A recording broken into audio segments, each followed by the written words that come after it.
ഇല്ല, ഈ സമയത്ത് പ്രസക്തമാവുന്ന ചില വാക്കുകളുണ്ട്. അത് ഇതേ കേസിലെ തന്നെ പ്രമുഖനായ മറ്റൊരു സാക്ഷിയുടേതാണ്. ആകെ മദനി താമസിക്കുമ്പോൾ 2 പ്രാവശ്യം പോയുള്ളൂ. അപ്പോഴെല്ലാം ഫ്രണ്ടിൽ ഏത് പോലീസാണെന്ന് എനിക്കറിയത്തില്ല, കേരള പോലീസ് ഫ്രണ്ടിൽ പ്രൊട്ടക്ഷൻ ഉണ്ട്. അവരുടെ അനുവാദം കൂടാണ്ട് എനിക്ക് അകത്ത് കയറാൻ പറ്റത്തില്ല. ഒരു ആദ്യത്തെ പ്രാവശ്യം എന്നെ പുറത്ത് ഗേറ്റിനകത്ത് കയറ്റില്ല. എന്നിട്ട് മദനി വന്ന പോലീസുകാരുടെ വീടിന്റെ ഓണറാന്ന് നിങ്ങൾക്ക് അറിഞ്ഞൂടെ, പിന്നെ എന്തുകൊണ്ടാ പിടിച്ച് പുറത്ത് കൊടുക്കുക, അകത്ത് കയറ്റിയിരുത്താൻ പാടില്ലേ. 2008 മെയ് 12 ജയിൽ മോചിതനായ മദനി കുടുംബത്തോടൊപ്പം കൊച്ചിയിൽ വാടകയ്ക്ക് താമസിച്ചത് ജോസിന്റെ സഹോദരിയുടെ വീട്ടിലാണ്. ആലുവ സൌത്ത് വാഴക്കുളംകാരനായ ജോസ് വീട്ടുവാടക വാങ്ങാൻ ചെന്നപ്പോൾ മദനിയും തടിയന്റെവിടെ നസീറും സർഫറാസ് നവാസും ചേർന്ന് ബാംഗ്ലൂർ സ്ഫോടനം ആസൂത്രണം ചെയ്യുന്നത് നേരിട്ട് കണ്ട സാക്ഷിയാണ് കുറ്റപത്രത്തിൽ. തന്റെ നോൺ മൂവൻ ഫാബ്രിക് ഫാക്ടറിയിലിരുന്ന് മദനിയെ ബാംഗ്ലൂർ സ്ഫോടനത്തിന്റെ ഗൂഢാലോചനയിലേക്ക് ബന്ധിപ്പിച്ച കർണാടക പോലീസിന്റെ മുഖ്യസാക്ഷി ഞങ്ങളോട് സംസാരിച്ചു. ഞാൻ എന്താ കാര്യം എന്ന് ചോദിച്ചപ്പോൾ അവർ പറഞ്ഞു, ഈ തടിയന്റെ വീട് നസീറും സർഫസ് നവാസ് ആരാണ്ടൊക്കെ അവിടെ ഗൂഢാലോചന നടത്തിയിട്ടുണ്ട്, അതിന് തെളിവുകൾ ഞങ്ങളുടെ കയ്യിലുണ്ട്. അപ്പൊ അത് ഇവിടെ വന്ന് തെളിവെടുക്കാൻ വേണ്ടി വന്നതാണ്. തടിയന്റെ വീട് നസീറിനെ കൊണ്ടുവന്നിട്ടുണ്ട്, കുറച്ചു നേരം വെയിറ്റ് ചെയ്യണമെന്ന് പറഞ്ഞു. അപ്പൊ പുള്ളി ഒരു പേപ്പർ ഇരുന്ന് എഴുതിക്കൊണ്ടിരിക്കുക, കമ്മീഷണർ എന്ന് പറയുന്ന ഓങ്കാർ അയ്യ. ഇതെല്ലാം കഴിഞ്ഞ് എഴുതി കഴിഞ്ഞപ്പോ പറഞ്ഞ് എനിക്ക് ഇതിനകത്ത് ഒപ്പിട്ട് തരുമെന്ന് പറഞ്ഞു. അപ്പൊ എഴുതിയത് എല്ലാം കന്നഡ ഭാഷയിലാണ്. ഞങ്ങൾക്ക് ഇത് ഒപ്പിട്ട് കിട്ടാണ്ട് പോകാൻ പറ്റത്തില്ല. പിന്നെ ഉള്ള മാർഗം നിങ്ങളെ ഞങ്ങൾ കൊണ്ടുപോവുക. അത് കേട്ടപ്പോൾ സത്യം പറഞ്ഞാൽ ഞാൻ പേടിച്ചു പോയി.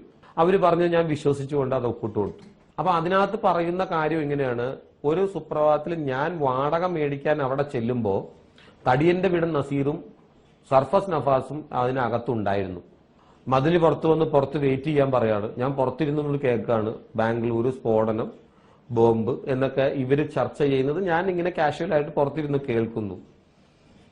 അപ്പോ അത് കഴിഞ്ഞ് കുറച്ച് കഴിഞ്ഞപ്പോൾ ബാംഗ്ലൂർ സ്ഫോടനം നടക്കുന്നു. അപ്പൊ എനിക്ക് മനസ്സിലായി ഈ സ്ഫോടനം നടത്തിയത് ഇവരാണ്. പക്ഷെ ഭയപ്പെട്ടിട്ട് ഞാൻ ആരോടും പറഞ്ഞില്ല. ഇപ്പൊ പോലീസ് വന്ന് കാര്യങ്ങൾ ചോദിച്ച് മനസ്സിലാക്കിയപ്പോ ഞാൻ എല്ലാം പറഞ്ഞു. ഇങ്ങനെ ഞാനത് കേട്ടതാണ്, കണ്ടതാണ്. ഇതാണ് കന്നഡ ഭാഷയിൽ എന്നെ കൊണ്ട് എഴുതി ഒപ്പിടിച്ച് മേടിച്ചത്. ഈ രാജ്യത്തിന് വേണ്ടി ഒരു സാക്ഷി പറയാൻ ബാംഗ്ലൂർ വരെ പോവാൻ ഞാൻ തയ്യാറാണ്. പക്ഷെ ഞാൻ പറയാത്ത കാര്യങ്ങളിൽ കുറ്റപത്രത്തിനകത്ത് എഴുതി വെച്ചാൽ ഞാൻ എന്ത് ചെയ്യും? ഈ വിവരങ്ങൾ ബാംഗ്ലൂരിലെ വിചാരണ കോടതിയെ അറിയിക്കാത്തതെന്തെന്ന ചോദ്യത്തിന് ജോസിന്റെ മറുപടി ഇങ്ങനെയായിരുന്നു. സത്യം പറഞ്ഞാൽ എനിക്ക് കർണാടകയിൽ പോയിട്ട് കേസ് കൊടുത്തു കഴിഞ്ഞാൽ അവരെന്നെ ഇങ്ങോട്ട് വിടൂല. പോലീസിനെഴുതി, പ്രത്യേകിച്ച് കർണാടക പോലീസിനെഴുതി ഞാൻ കേസ് കൊടുത്തു, ഞാനിങ്ങനെ തിരിച്ചു വരും. അപ്പൊ അതുകൊണ്ട് ഞാൻ അതിന് പോയില്ല. അദ്ദേഹം ഇവിടെ സംസാരിക്കുന്നില്ല എന്നിരിക്കട്ടെ, നമ്മളറിയോ കാര്യം. അപ്പൊ നമ്മളറിയാൻ കാരണം അദ്ദേഹം പറഞ്ഞതാ. അദ്ദേഹം പറയേണ്ടിടത്തുകൂടി ഒന്ന് പറഞ്ഞിരുന്നെങ്കിൽ നമുക്കൂടി സഹായകരമാകുമായിരുന്നു. അത് അദ്ദേഹം ഒരു സാധാരണക്കാരൻ എന്നുള്ളതല്ല, അദ്ദേഹത്തിന് ഭയപ്പാടുണ്ടായില്ല എന്ന് ഞാൻ പറയുന്നില്ല. പക്ഷെ വേറെന്താ പോസിബിലിറ്റി? ഞാൻ നേരത്തെ പറഞ്ഞ ഒരു കാര്യം 100% ശരിയാണെന്ന് സാധൂകരിക്കുന്നതാണ്. ഞാൻ നേരത്തെ പറഞ്ഞത് ഒരു മൈൻഡ് സെറ്റ് ഉണ്ടായിരിക്കുകയാണ് നമ്മുടെ രാജ്യത്ത്.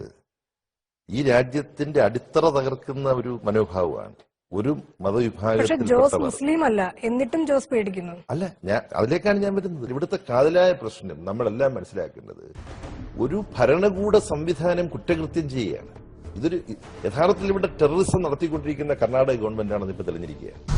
10 വർഷം പുള്ളിയുടെ ജീവിതം തമിഴ്നാട്ടിൽ കളഞ്ഞു. അതാര് ഗവൺമെന്റ് കൊടുക്കും? അല്ലെങ്കിൽ